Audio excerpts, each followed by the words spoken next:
Oke,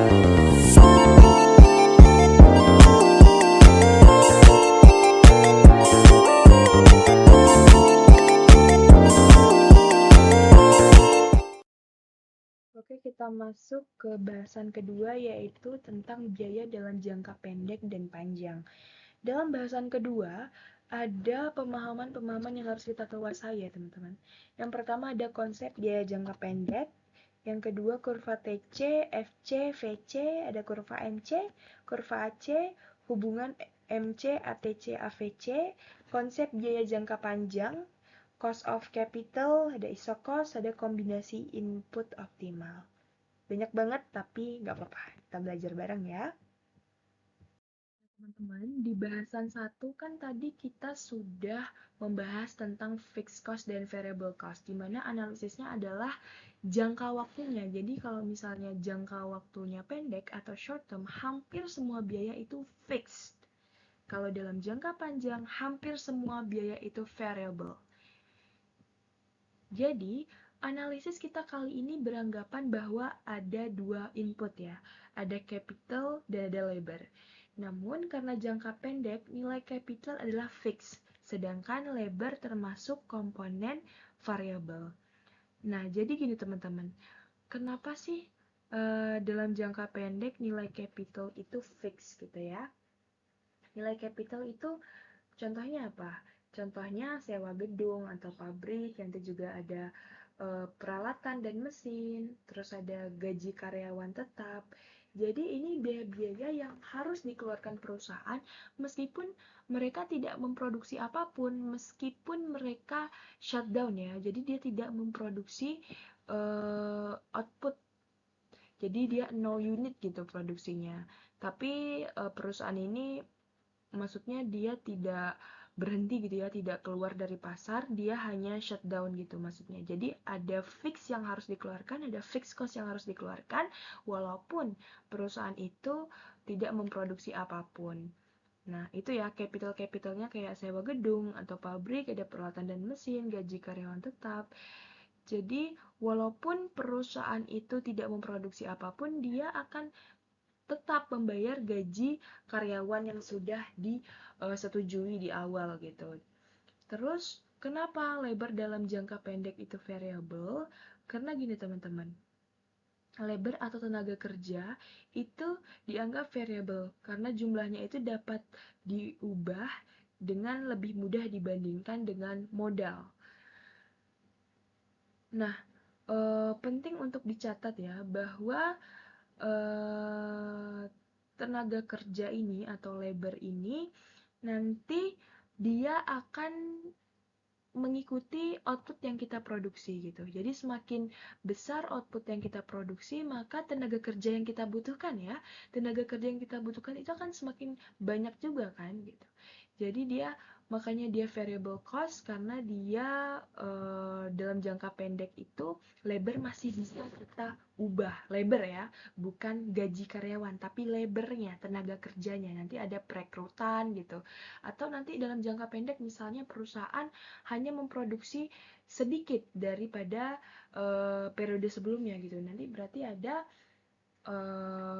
pengurangan ya, ada pemutusan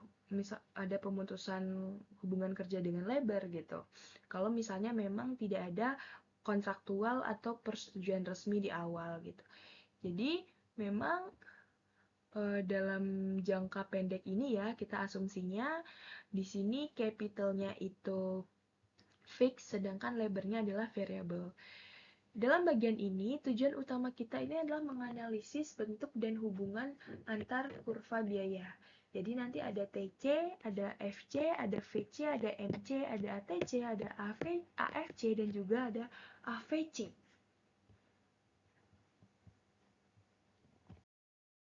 Selanjutnya adalah kurva TC, FC, dan VC.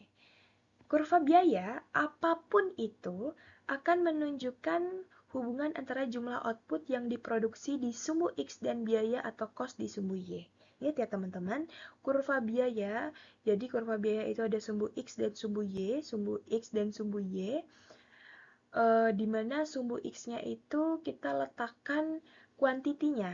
Jadi sumbu X-nya itu adalah jumlah output yang diproduksi, sedangkan sumbu Y-nya itu adalah biaya atau cost yang kita keluarkan untuk memproduksi output tersebut.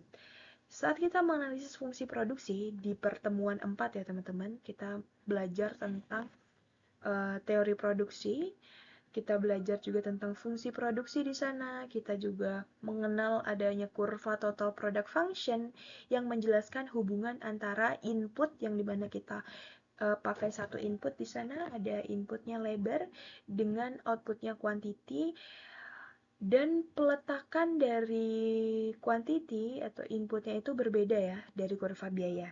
Kalau misalnya di total product function, itu di kurva total product function, inputnya itu ada di sumbu X-nya. Kalau di kurva biaya kan inputnya itu di sumbu Y ya, cost-nya itu di sumbu Y. Tapi kalau di total product function, di curve total product function itu X-nya itu X-nya itu inputnya teman-teman. X-nya itu inputnya. Nah, di sini labor ya inputnya, sedangkan Y-nya itu outputnya. Dan di total product function, teman-teman jangan lupa, karena dia seperti ini ya, ingat kurvanya seperti ini kan. Nah, kurvanya seperti ini, jadi ada area-area. Nanti ada increasing marginal return, ada diminishing marginal return, dan ada lagi satu nanti ada diminishing total returns. Jadi saat L 0, labor 0, output atau kuantitinya juga 0. Karena labor itu kan sangat dibutuhkan ya dalam perusahaan ya. Walaupun perusahaan secanggih apapun pasti butuh ada tenaga kerja. Walaupun tidak banyak, tapi setidaknya dia butuh tenaga kerja. Jika sumbu dalam total product function tersebut kita balik, yaitu sumbu X-nya adalah output dan sumbu Y-nya adalah cost, hasil perkalian antara labor dikalikan dengan upah, maka kita peroleh kurva variable cost. Nah, seperti apa? Kita lanjutkan di slide berikutnya. Nah, teman-teman, di sini ada total product curve dan di sini ada variable cost ya. Kurva dari variable cost itu seperti ini. Nah, di pertemuan 4 kita kan sudah membahas ya tentang total product curve seperti ini kan kurvanya. Jadi di sini ada increasing marginal return, di sini ada diminishing marginal return, dan satu lagi di sini juga ada diminishing total return ya. Di sini ada penurunan kurva itu. Nah, ingat ya teman-teman, sumbunya di sini untuk sumbu X-nya adalah inputnya atau labornya, sedangkan sumbu Y-nya adalah quantity atau output yang dihasilkan dari input tadi. Sedangkan untuk variable cost seperti apa? Untuk variable cost, ini adalah kebalikan dari sumbu-sumbu tadi teman-teman.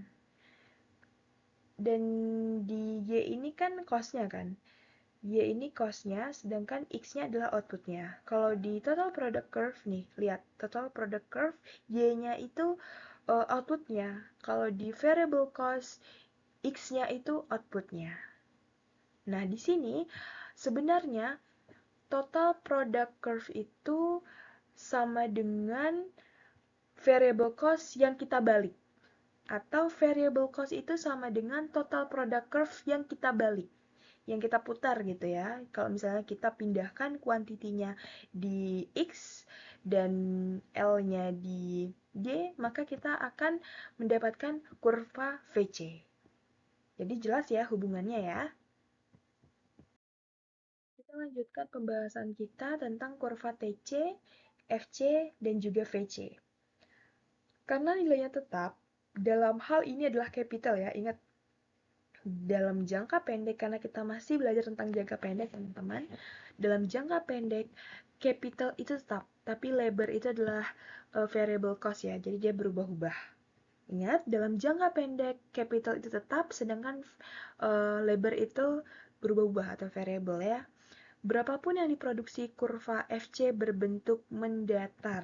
Di sini ya, di sini ada FC ya, jadi berapapun output yang diproduksi, fixed cost-nya akan selalu mendatar seperti ini teman-teman. Jadi dia bentuknya mendatar karena berapapun yang diproduksi, cost-nya ya segini-segini aja gitu. Terus kurva TC merupakan penjumlahan dari kurva FC dan VC, sehingga berbentuk seperti di samping. Nah, tadi kan kurva VC kan seperti ini ya. Di slide sebelumnya kurva VC kan seperti ini. Nah, kurva TC itu sama seperti kurva VC, tapi dia ditambahkan dengan nilai FC. Nah, digeser gitu ya, digeser ke atas sejauh nilai FC. Karena nilai FC itu tetap ya teman-teman, jadi kurva TC-nya itu digeser ke atas sejauh dengan dari VC ini ya, kita geser dia ke atas sejauh dengan nilai dari FC itu teman-teman. Paham ya? Jadi FC itu kurvanya selalu mendatar karena dia fixed cost, jadi berapapun output yang diproduksi biayanya akan selalu tetap. Kalau VC kan berubah-ubah ya, dan tadi bentuknya juga sudah kita bahas di slide sebelumnya, sedangkan kurva TC itu, karena TC itu merupakan penjumlahan dari FC dan VC, maka kurva TC itu adalah kurva VC, bentuknya sama dengan kurva VC, tapi dia digeser ke atas sejauh dengan nilai FC. Paham ya? Oke teman-teman, kita lanjutkan ke kurva marginal cost. Di mana tadi marginal cost sudah sempat kita analisis ya dari data yang sudah kita bahas di bahasan pertama, bahwa dari data-data yang disediakan, MC itu mengalami penurunan di kuantiti tertentu dan nanti juga dia akan mengalami kenaikan gitu, yang nantinya akan menggambarkan kurva yang berbentuk U, berbentuk U gitu ya, ada U-shape. Nah, kita masuk ke rumus MC dulu. Jadi rumus MC itu kan delta TC per delta Q, di mana delta TC itu bisa kita ubah juga ke delta VC, karena delta FC-nya kita anggap 0 ya, karena FC kan tetap, jadi deltanya ya 0 gitu. Delta VC per delta Q, karena kita sekarang lagi membahas tentang jangka pendek, di mana jangka pendek variabelnya itu labor atau tenaga kerja. Ingat, dalam jangka pendek variabelnya itu tenaga kerja atau labor. Tapi kalau variable cost-nya apa? Variable cost-nya adalah tingkat upah dikalikan dengan labor-nya.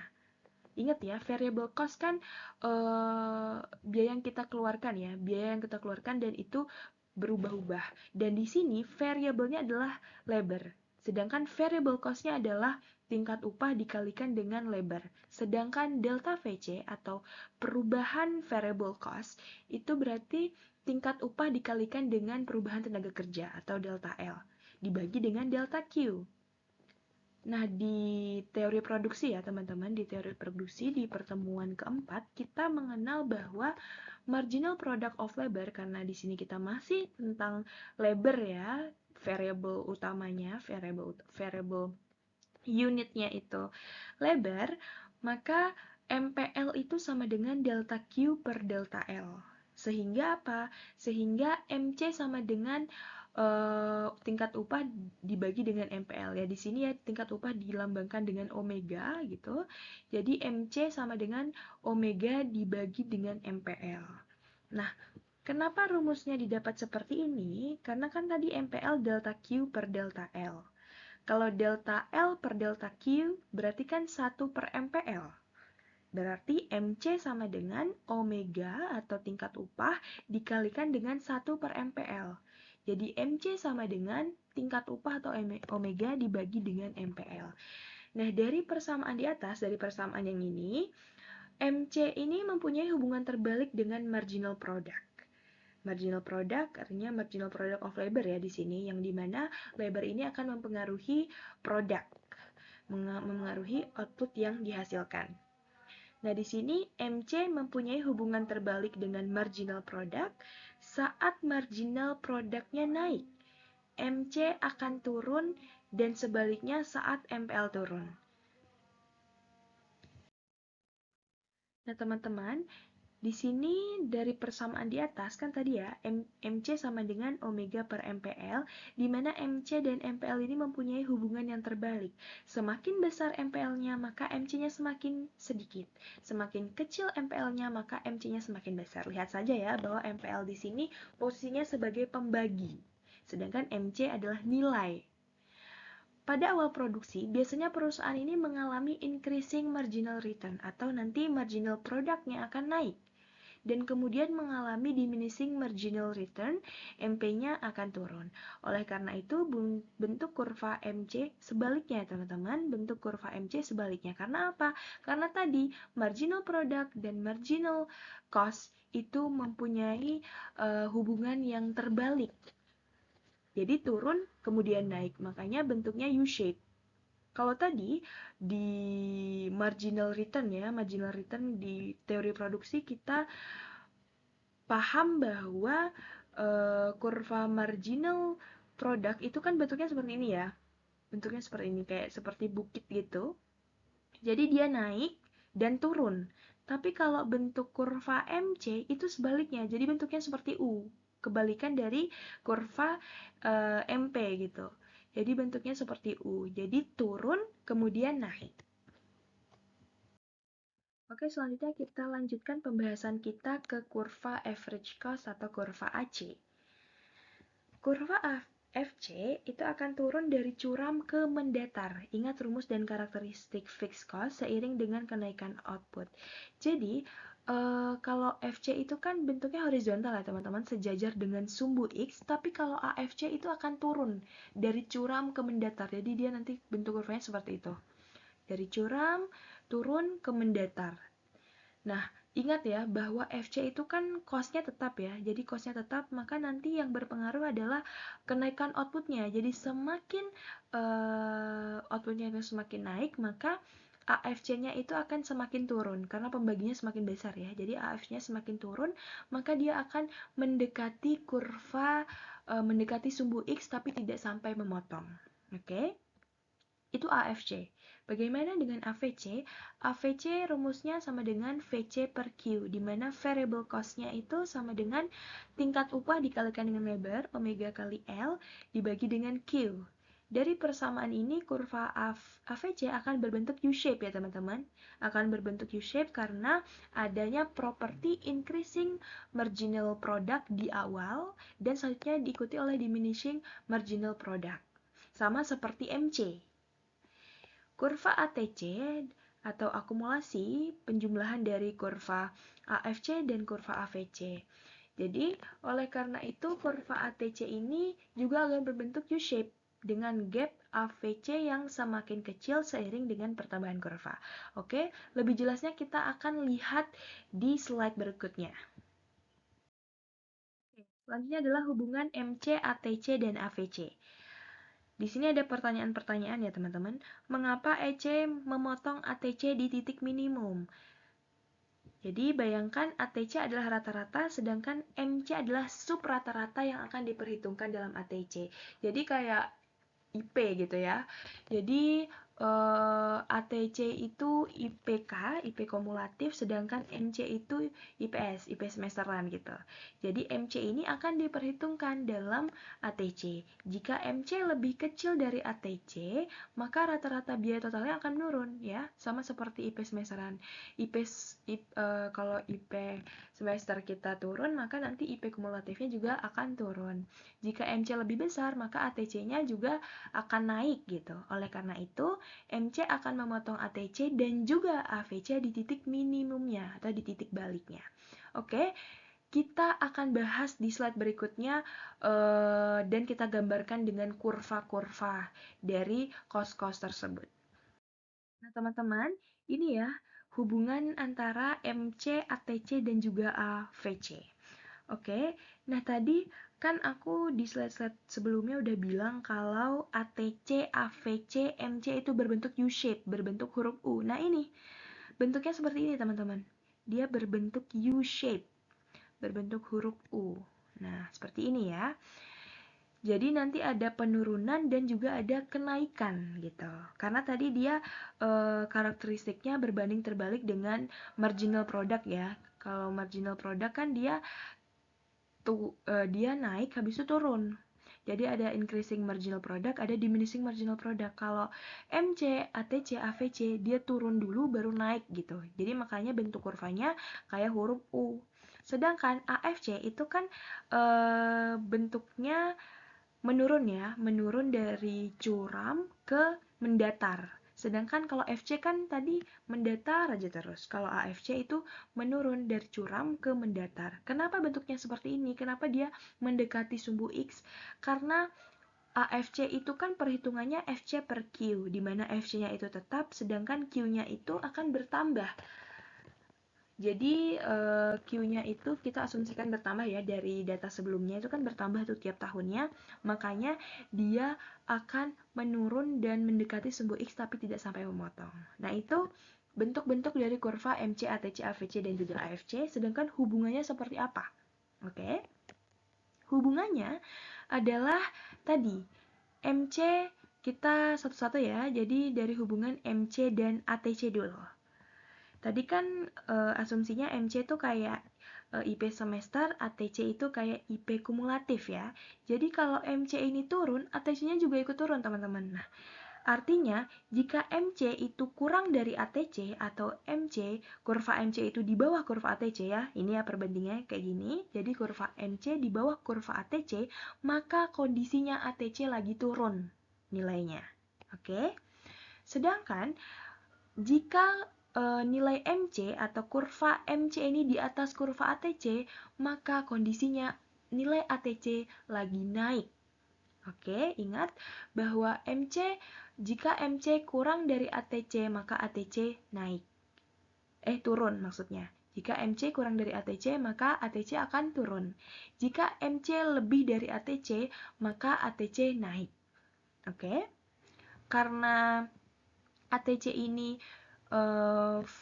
hubungannya itu ATC kan fixed cost plus variable cost, maka nanti AVC-nya akan mengikuti dari ATC-nya ya. Dan nanti sumbu MC itu akan memotong kurva ATC dan AVC di titik minimum. Ingat, kurva MC akan memotong kurva ATC di titik minimum atau titik balik.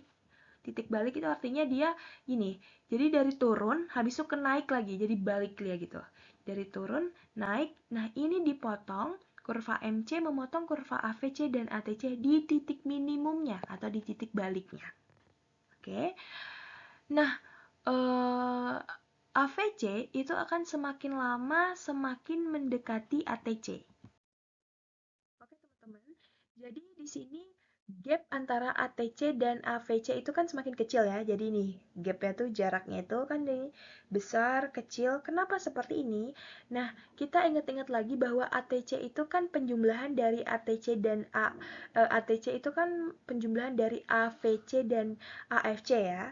Dimana AFC ini nilainya semakin kecil, teman-teman. Nah, kalau misalnya dia nilainya semakin kecil, maka ATC ini akan mendekati AVC. Jadi gapnya itu semakin kecil karena tadi diikuti oleh AFC yang semakin kecil. Oke teman-teman, kita sekarang sudah masuk ke konsep biaya dalam jangka panjang. Nah, dalam jangka panjang, sebagian besar biaya adalah variabel. Analisis kita kali ini ya beranggapan bahwa ada dua input, masih sama ya analisisnya seperti jangka pendek. Ada dua input yaitu capital dan labor, di mana keduanya adalah komponen variabel. Ingat ya, dalam jangka pendek kan capitalnya itu fix, sedangkan labornya itu variabel. Tapi kalau dalam jangka panjang, itu kan dalam jangka pendek. Dalam jangka panjang, capital dan labornya itu semuanya variabel. Oke. Dalam bagian ini, tujuan utama kita adalah menganalisis berapa capital dan labor yang digunakan sehingga bisa mencapai output tertentu tapi dengan biaya yang minimal. Oke, selanjutnya kita mengenal terminologi cost of capital. Nah, apa yang maksud dengan cost of capital? Kita akan bahas di slide ini. Saat kita menggunakan barang modal atau capital, sumber pengadaannya kan ada dua, kita membeli atau menyewa gitu. Saat kita membeli barang modal, berapa sih cost yang diperhitungkan tiap periode? Inilah yang kita sebut dengan user of capital. dan dilambangkan dengan R kecil ya teman-teman. Jadi cost of capital itu adalah nilai tertentu yang nantinya akan kita kalikan dengan jumlah capital yang kita gunakan atau yang kita beli gitu. Jadi cara mendapatkan cost of capital tadi, nilai tertentu tadi atau yang kita simbolkan dengan R kecil adalah penyusutan ditambah dengan opportunity cost berupa pendapatan bunga yang hilang saat kita menginvestasikan uang yang kita gunakan untuk membeli barang tersebut. Ya. Jadi R sama dengan depreciation rate ditambah interest rate. Jadi penyusutan ditambah dengan opportunity cost berupa pendapatan bunga yang hilang saat kita menginvestasikan uang yang digunakan untuk membeli barang tersebut. Sama kayak bahasan kita di awal ya tentang opportunity cost yang dimana dia pakai modal dia 3.000 terus 2.000-nya 1.000-nya itu dari tabungan dia. Artinya di sini jadi ada opportunity cost, jadi ada kesempatan yang hilang. Artinya dia ada potensi sebenarnya untuk memperoleh pendapatan bunga saat dia menabung, tapi di sini dia harus menginvestasikan uang yang dia punya untuk membeli barang modal tersebut. Jadi kan pendapatan bunga yang berpotensi itu hilang gitu. Nah, ini yang nanti kita perhitungkan dalam mencari cost of capital. Jadi R sama dengan depreciation rate ditambah dengan interest rate. Interest rate tadi ingat ya teman-teman, pendapatan bunga yang hilang. Lantas, bagaimana jika perusahaan menyewa barang modal tersebut? Nah, cost of capital-nya adalah biaya sewa, di mana tingkat sewanya sama dengan user cost of capital atau R tadi ya. Jadi nanti kalau dia beli itu rumusnya R sama dengan depreciation rate plus interest rate, tapi kalau misalnya dia menyewa, maka R-nya adalah biaya sewa. Kita lanjutkan pembahasan kita ke ISO cost.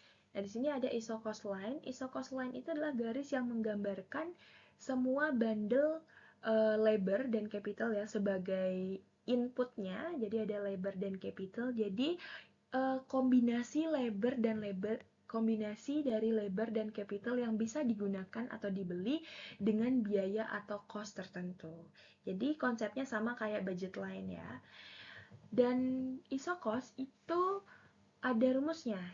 ISO cost itu ada rumusnya. Jadi C sama dengan omega dikali labor ditambah dengan cost of capital R dikali K atau jumlah capital. Dimana tadi C-nya itu cost, L-nya jumlah labor, R-nya cost of capital, W-nya itu tingkat upah. Maaf ya, W di sini artinya omega ya. Omega sama dengan tingkat upah dan